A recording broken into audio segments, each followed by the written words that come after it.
அனைத்தையும் சொல்லியிருக்கார். தலைவர் வாக்குறுதி கொடுத்து நிறைவேற்றுவார். பாருங்க, ஆட்சி அமைச்ச ஒரு 5 நாட்களே அவர் நடவடிக்கைகள் மக்கள் அனைவரும் வரவேற்கும் வகையில் நடைபெற்றுக் கொண்டிருக்கிறது. அதே போல் தலைவர் தமிழக மக்கள் மனம் குளிருமாறு செய்வார்கள். அனைத்து தரப்பினரையும் பார்ப்பார். அனைத்து தரப்பும் அவருடைய மக்கள் தான் அனைத்தரையும் சந்திப்பிக்க ரெடியாக இருக்கிறார்கள். ஒவ்வொன்றாக நடைபெறும், எல்லாம் நன்மையாக நடைபெறும்.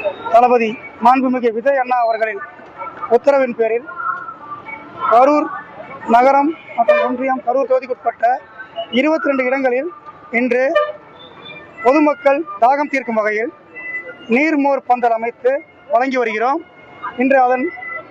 இன்று மட்டும் ஒரு 8 இடங்களில் அதை நான் தொடக்கி வைக்க உள்ளேன். இன்று வரிசையாக ஒவ்வொரு இடமாக துவங்கி வைத்துக் கொண்டிருக்கிறேன்.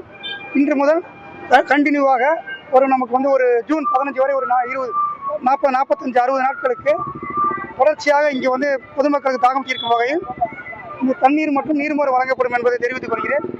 கழக தலைவர் தமிழக முதலமைச்சராக பதவியேற்ற உடனே சூரியன் மறைந்து மக்களுக்கு தமிழகம் முழுவதும் குளிர்ச்சி நிலவுகிறது.